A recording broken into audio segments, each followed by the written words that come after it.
Hello everyone and welcome to second episode of Magnetic Women Monday, where we celebrate women who don't just live life but transform it. Every week I bring women who may not always be on the front page or trending on social media, but who are rewriting what impact looks like. Today's guest is the proof that you don't need fame to create a legacy. She started an institute, she goes into villages to transform children's future, and she gives her time and energy to Sahaj Yoga and Bal Shakti, serving, teaching, guiding, changing lives in silence, but with immense power. It is my absolute honor to welcome Nanda Shah. Thank you, Ankita, for your time and admitting in this show. I'm glad that I've got an opportunity to share my experiences as a teacher first and now as a Sahaj Yoga practitioner. It has been past 10 years I'm doing Sahaj Yoga, but I am deep into it past 6-7 years as teaching now is a little low profile and I have decided that things will work out better if I continue teaching Sahaj Yoga. Although teaching is there, but not in a formal school, but still I'm teaching as a Sahaj Yoga practitioner. First children and also now empowering women who want to do things. That's perfect, Nanda. Your journey is such a beautiful example of what true transformation looks like. Most women usually wait for a perfect time, perfect resources, perfect stage, but you didn't wait. You knew it that you have to take some decisions and you just took it. It's just your inner voice that you heard. And here you are. And I would like to dive more into your story and want my audience to hear what transformation you have brought to your life and the people around you. So let's start from the beginning. When you look back, who you were in your version 1 compared to the women you have become today? Okay, so my journey as a teacher started back in 1998, where I joined in as a Montessori teacher. And actually, my children were going to Montessori, and there is the practice where children get settled. Until they get settled, you are given a chance to sit with them in the class. So I found the way of teaching very interesting, and that is the time my both daughters had got into school, that is the Montessori school, and I also started doing my course as a Montessorian. So that is the time I decided that I should go into teaching, and I had to do a course, a 1-year course for that. And before I could complete my course, I had got into a school as a practitioner, as an assistant teacher, and that's how my journey began. Once I started doing this, I also got an opportunity to work to an institute which was in the Montessori itself, where my daughter used to go in the evening. That place was called Education Plus, means whatever a child needs other than education, that they will get there. Mothers have this habit running to many classes, like going to the music class or swimming class or chess playing, things like that. But here, every day a new activity would be done along with 45 minutes of good study. So that's how, I landed up there also. When my daughters would study, I would teach little children in that place. So this journey was like morning Montessori, evening classes for my daughter, doing the same thing what my daughters were doing, along with everything else, like little bit of yoga, little bit of karate, everything. So that's how, the journey began. So what happened that in Kolkata, where I used to reside before, big schools started taking children free class. So there was hardly any time for children to go to Montessori. So this was the time I had to do my TTC. TTC is the degree there to teach in classes 1 to 5. So I did that, and Similarly, I got into a big school and I started my journey in a nursery as a nursery teacher in that big school. The experience was so good because at that level the children are very innocent. You become a childlike person when you are teaching little babies. And I also got an opportunity to try my hands on my art skills because small children would be for 3 hours, 3 hours or 2.5 hours, after which the teachers were doing some extracurricular activity, and I started doing my art classes with the other pre-primary children who would stay little longer in the school. So these two things continued almost for 9 years. And after 10 years, I had to relocate to Vadodara, where before coming to Vadodara, I also had to again do my B.Ed because that was mandatory and I couldn't have got into a big school unless, uh, I would have done my course. So these are the things, happily or unhappily, whatever you may say, I was forced to do, and the transformation was on as a teacher in my profession. Okay. The moment I shifted to Vadodara, I got into another big school, and this time it was not the toddlers or not pre-primary. I started working for a school where I would teach class 4 as a mother teacher, and then I had to also take English for little higher classes. Uh, I wouldn't say that it wasn't a good experience. It was a totally new experience for me, and I really grew into that process. But the thing is that when I had entered a school, then one had to be digitally very aware, and that is the place. Fortunately or unfortunately, I found that I was the way children are physically challenged, I was digitally challenged. So I couldn't have, done everything like the other teachers would do, and that was a little handicap for me. And things started becoming very, very uh, important as far as I was concerned. And somewhere, I started going into the shell that I am not doing what others are doing. And as it is, I was 52 when I started all this. So, the age also is something which does not allow you to come out of your comfort level. And that is how I realized that no, this is not what I want to do. And, I don't know whether I should call it negative or positive, fortunate or unfortunate, but I started weaning out from my teaching in school. So that is the time I come out of the school and start teaching children at home. The home front was also a little demanding because my mother-in-law was by then bedridden. So, however, domestic help was good. I still always be, physically present in the school and mentally at home, that God knows what's going on in the school, at home, sorry. So, this is how the transformation takes place. And I had little more time for myself because it was just maybe 3 or 4 hours of teaching. And then I would do a lot of meditation at home, regularly attend my center. And I was fortunate enough that there also I was given the same work of teaching little children.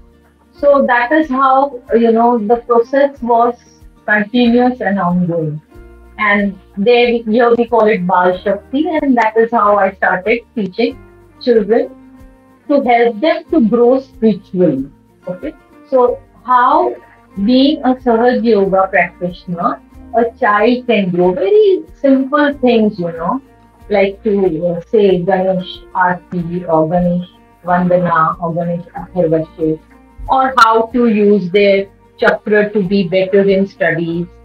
These are the very basic things I started doing for children. And as a teacher, you always grow. So here I also started growing as a Sahaj Yogi and my children also in the center. And slowly I think I was all for this.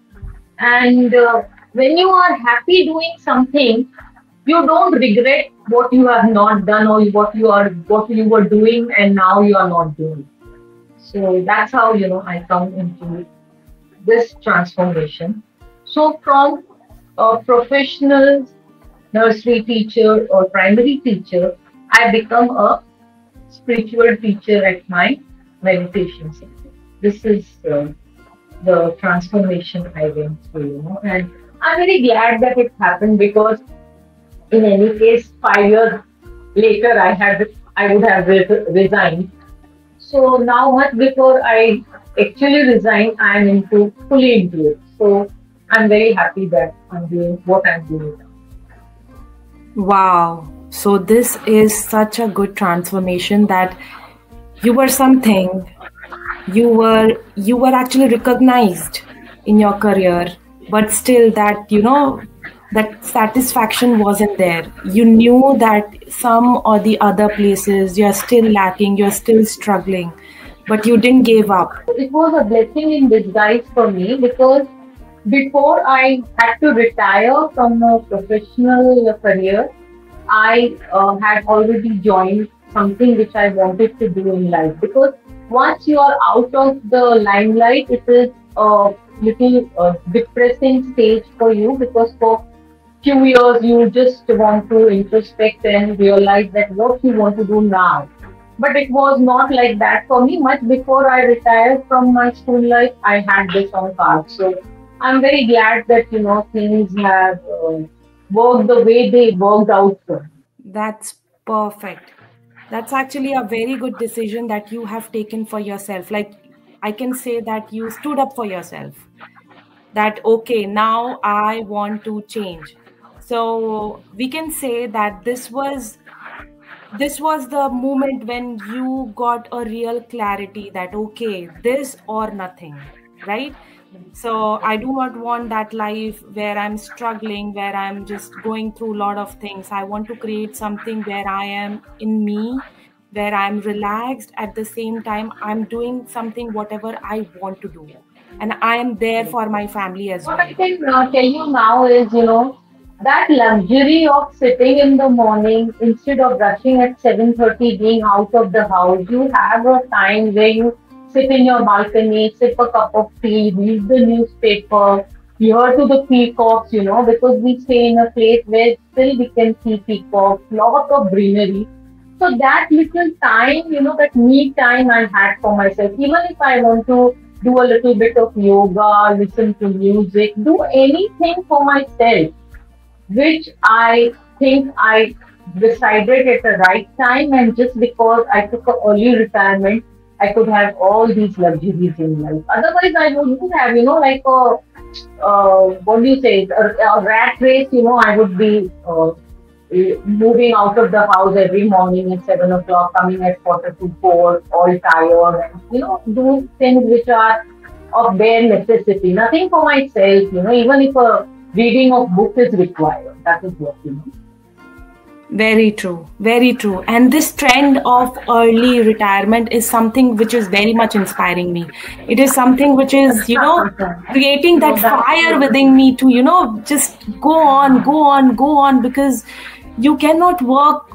You just have one life. You don't know whether you are going to have a next life or not, or whether you had a past life or not. You just know that you are present here and this is it. And you cannot just waste your entire life working. You have to do something which you really love. And the concept of early retirement with doing something which you are passionate about is just amazing. So with that, but one more thing is there, no, Ankita, we have to strike a balance. We cannot only do meditation and soul cleaning and shoulder not the responsibilities of the families, or as a mother or as a wife or now as a grandmother also, whatever is required. So that balance has to be there, isn't it? Yes, totally. A balance needs to be there. So with that, I would like to know more about how you are transforming, because you mentioned it earlier that you are impacting the life not only for yourself but for the people around you. So do you want to share something, how you are impacting yourself and the people around you? Yeah, I'll tell you something very interesting. As of now, it's only me and my husband. We have to, look after our basic needs like fooding, clothing, all that. So I just have to look after him and myself. Now, what happens is because of that, I land up with lot of time for myself and others. So then I decided that, I was teaching a child who was very mediocre and was given provisional admission. And then I worked very hard on this child.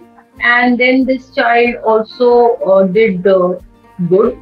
And I started doing the same thing, that is giving him self realization and doing things other than what he or I was doing. Like working hard is, of course, very good. Nowadays, they call it not to work hard, do smart work. That is also very good.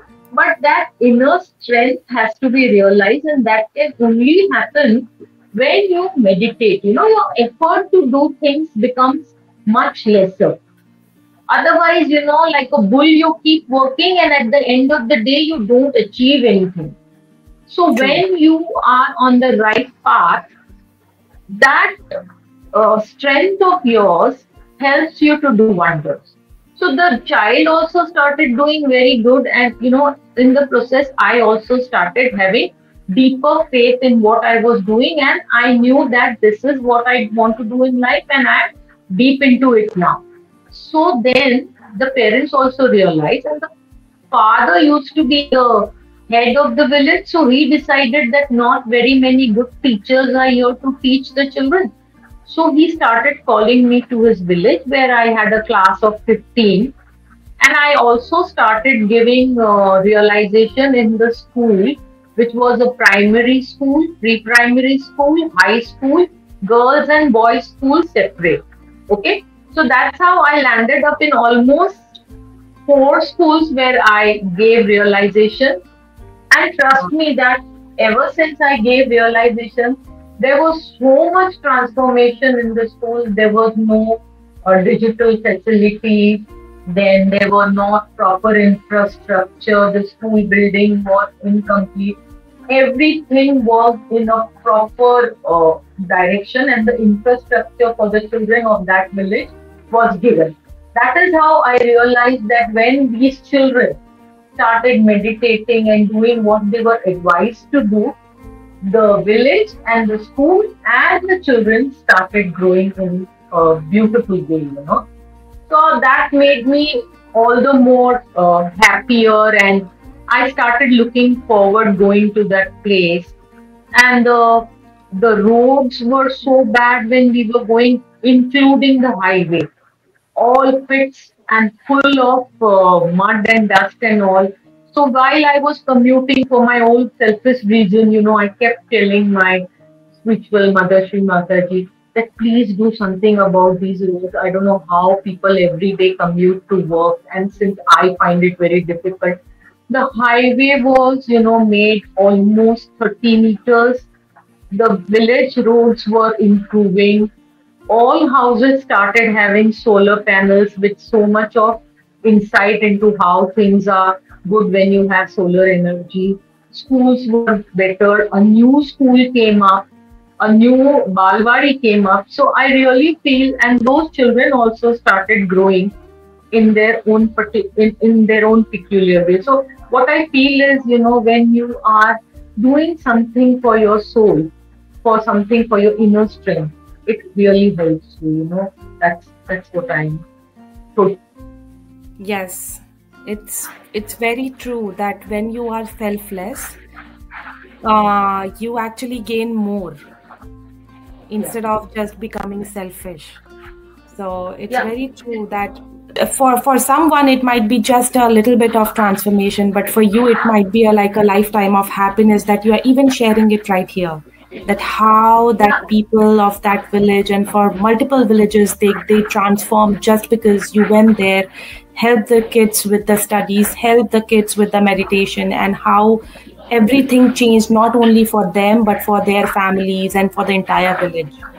So that is so beautiful. More so, giving, yeah, more so when it says that the karma bounces back. So when you want something from somewhere, if you start giving, supposing I'll give you an example. The few years back, I just kept saying that, oh, my house loan is to be paid, how am I going to pay and all that. And these are petty things, but it did bother me. I'll be very honest to tell you here. So then I had one lady who was a mother to this child whom I was teaching, and she said that this month I cannot pay the fees because I don't have the money to pay. I said, no, no problem. Let the child continue. It's okay. Whenever you feel, you can pay. So I said, why do you feel that crunch? So she said, I have loans to pay back. So I kept praying not to get my fees, but to take her out of this. I kept praying that Srimataji, let her loan be paid, let her loan be paid. And eventually, they had land which they sold, and she was much better. And in that bargain, you will not believe me, I also paid my loan, which I never thought of doing so early. So that's why they say that if you pray for someone's wellness or good, it is given back to you also in much better way. So I'm totally glad that I am doing what I am doing. So this helps you to, come out of your worries and problems also. Yeah, that's totally true. So Nanda, you are transforming so many lives, and you have transformed your life as well. And then you are running your own institute. I want to just know that what is that one fire which is helping you, keep going. Yeah, the fire which keeps me going is that when you are giving something and you see that you are achieving success in that, as well as the other person whom you are trying to give is, or impart, is also, happy and being successful. So, for as far as my institute goes, I am doing two things. I teach ESL, that is English as Second Language. These classes I do online. Now, these classes are for those people who are already into a profession.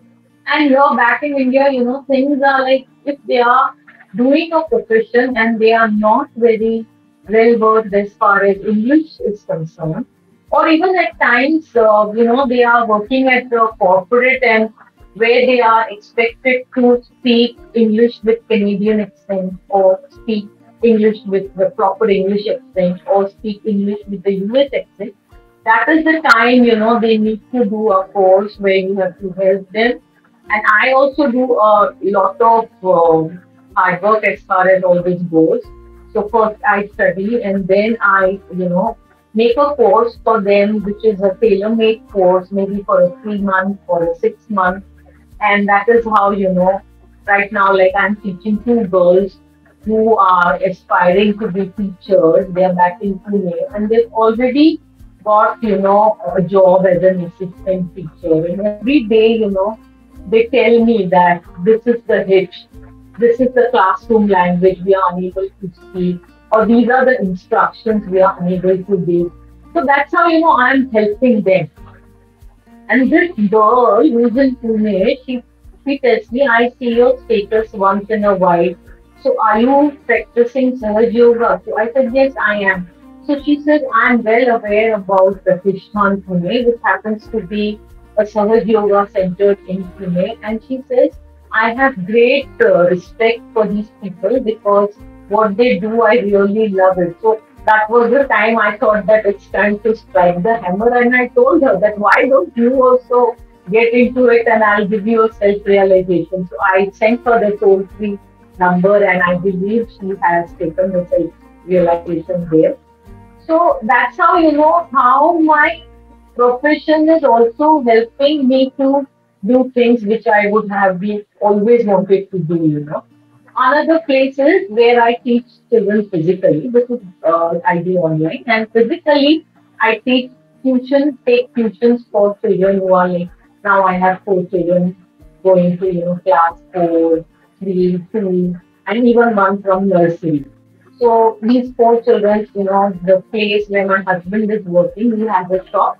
And behind that, I have created a partition and made a classroom for myself where I teach these 4, 5 children. And when I'm teaching them, so on the Guru Puja day, he gives me a small idol of Saraswati, and I keep that in the place where my spiritual mother's altar is, and forced him to ask about my Shri Mataji, and that's how he asked me that who is she? I said, she is the one who gives you all the knowledge and wisdom.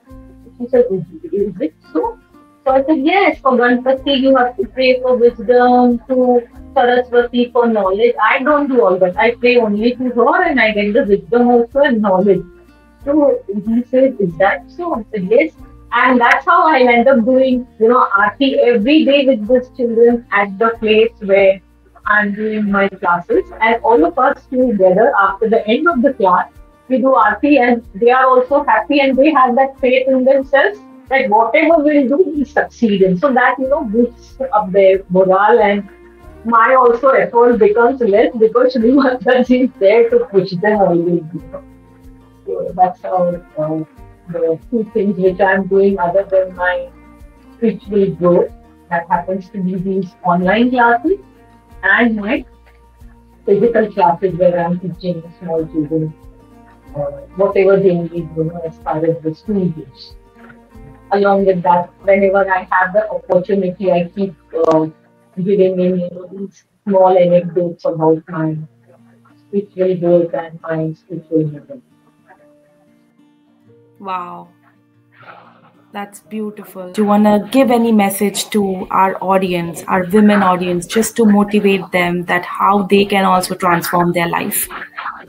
Yeah, I have to tell everyone that nowadays the life is very stressful. Everyone wants to compete with the other one. And in that bargain, what we become is something which I would not like to use here, but that is something which is pulling you down. So everyone has that power in you, the Kundalini Shakti. I'm not saying that do Sahaj Yoga. I'm not, saying that do only this. But through this, it can be awakened. Because you are not ready to go to the Himalayas, do the penance for so many years, and then come back with the enlightened self. But here you get it there, as she says, that Tat then and there your Kundalini gets awakened. And after that, you need to nurture that the way you nurture a plant. So every day you have to meditate 5 minutes, 10 minutes, do a little bit of cleaning. Whatever you need to grow a plant, give the manure, this is do the cleansing, reading, or at times even singing the bhajans helps you a lot to clear your chakras. So whatever is needed in your own little way. And one thing, the best part of it is that what your Kundalini or your body needs, why you have fever or why you have a headache or why you need to go to the doctor so often. You don't need to go to the doctor. It's a very simple thing which we do every day. That's, food safety. 99% of your problems get solved when you do this, because you are using the water element, the earth element to cleanse yourself, and the fire element, of course, to cleanse yourself. So these little things, if you are doing instead of running to the doctor every 2 days, why not do it and find solutions to your own problem? Not that we do not have problem, but we come out of it the way they say that from the butter the hair is pulled out. That's how you come out of it. See, whether you are prepared to be cut with the knife, the pain you would have, that pain will go with the pinch of a needle. So that's how it helps you. So today what I feel is, do whatever you are doing. Don't stop doing that. We never say that stop doing that. But along with that, do little bit for yourself? Don't we read books? Don't we go to movies? Don't we go to our friends and families? Like that every day, 5 or 10 minutes in the morning, 10 minutes in the evening, you are doing it, and every time you are using the 5 elements to cleanse yourself. What more you need to do? Maybe half an hour a day or 1 hour to be when you are more mature. You keeping your health and mind in perfect shape. What else do you need? I don't remember going to the doctor for past 9 years. Definitely ever since I have come to Vadodara. That is only because of one thing, that is, praying to Shri Mataji, doing my meditation, doing my cleansing every day. And that has immensely helped me. Even when my husband was, almost 6 times admitted to the hospital in 2023, where I would find a little time to come back from the hospital, finish my daily routine as far as my spiritual growth is concerned, and go back to the hospital. And that has made him come out like this from his illness. What more you need? You cannot pull out only yourself. You can pull out your family members also from their bedside. And I'm blessed. I'm blessed to be in this. That much I can say.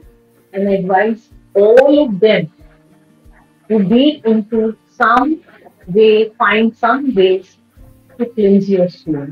Only every day shampooing your hair, brushing your teeth, and cleaning your external self with the soap doesn't help you.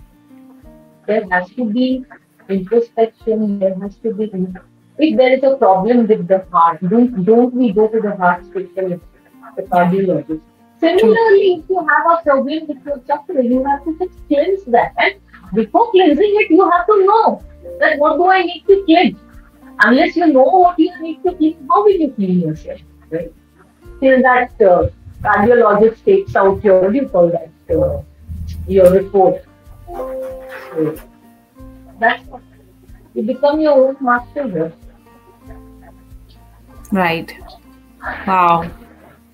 That was truly, truly inspiring. So guys, what we have heard today is more than a story. It's a reminder.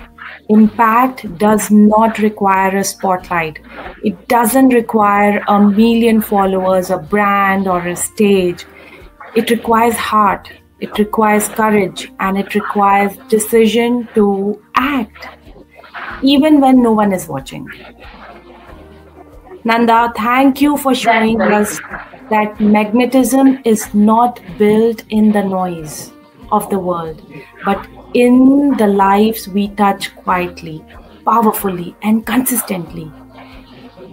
Thank you so much. Most importantly, I'll tell you, it's only when you sit all by yourself, you get ideas to introspect and you grow in life. That's very important. That cannot happen in a crowd. It happens only in the melancholy.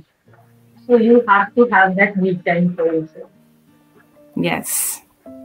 Thank you, Nanda. Thank you for sharing your story. Bye. And to every woman watching, if you think your story isn't big enough, this is your sign. Your story is already powerful, and the world is waiting to hear it. This is why we created Magnetic Women Monday, to bring forward these real stories of transformation. So if you are living version 2 or ready to step into it, come share your story with us, because together we are creating a movement. Thank you so much for watching.